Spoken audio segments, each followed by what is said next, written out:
အခုကတော့ဒါမလေးရှားကန်တင်းဟိုင်းလန်းကုန်တိုက်တွေကပေါ့နော်ဈေးသက်တာတဲ့ဖူးခေါ်တွေကိုရောက်နေရပဲဖြစ်ပါတယ်ဒီနေရာတောင်ပေါ်ဖြစ်တဲ့အတွက်ဘာသာစာအရင်စီးကြည့်ပါတယ်အခုဒီဟာလေးတောင်မှာပေါ့နော်ဒီထမင်းကြော်လေးက20မှ4ချက်ပါဒါတောင်မှဒီနေရာမှာတော့ဘာပဲစားစား20ကျော်တယ်ပေါ့နော်မနက် breakfast ဆိုင်တော့မှ5 6ချက်18ချက်အလောက်ရှိရပေါ့နော်ဒါကတော့ဒါဖော့မီဆွတ်ပဲဖြစ်ပါတယ်အရင်စားလို့ကောင်းတယ်ပေါ့နော်သူကတော့ဒါလည်း20မှ3ချက်ပါ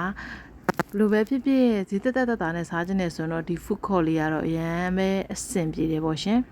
ဒီ food court လေးကအရင်ပဲအဆင်ပြေပါတယ်ဘာလို့လဲဆိုတော့အရသာကတော့မဆိုးကောင်းတယ်ပေါ့နော်ပြီးတော့သူကတောင်ပေါ်ဖြစ်တဲ့အတွက်ဒီပစ္စည်းတွေပေါ့နော်အစားအသောက်ကုန်စည်နှုန်းတွေကတော့အရင်ပဲဈေးကြီးတယ်ပေါ့ရှင်ဒါပေမဲ့ဒီဈေးကြီးရတဲ့မှာမာဒီယာလေးတွေကတော့ဈေးတင့်တယ်ပေါ့နော်ဒါဆောနာကျမရိုက်ပြတဲ့ food court တွေမှာဆိုလို့ရှိရင်ဒီဖူးကော်တွေမှာဆိုလို့ရှိရင်တော့ဒါစားစရာတွေအများကြီးပဲရှိတယ်ပေါ့နော်ဒါဒီဇိုင်းလေးဆိုတော့ထမင်းကြော်ဆိုင်လေးပေါ့နော်အမှဒီမှာစားဖူးကော်ဆိုတော့စားစရာလေးတွေကတော့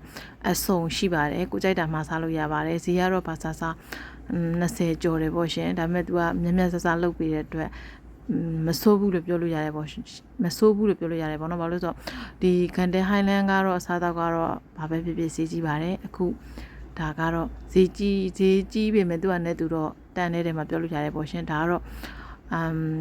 dragon fry rice ပဲဖြစ်ပါတယ်ဒီဆောနာကကျမမျိုးသားစားနေတဲ့ဒီဟာပေါ့နော်ဒါ chicken ကဆိုချက်သားကိုဂျုံနေနဲ့နှဲ့ထားတာပေါ့နော်ချက်သားကိုဂျုံနေနဲ့နှဲ့ပြီးတော့ပြန်ကြော်ပြီးတော့ထမင်းကြော်ကြတော့ဒီငပိလေးနဲ့နည်းနည်းကြော်ထားပါပေါ့ရှင်အားလုံးပဲဘိုင်ဘိုင်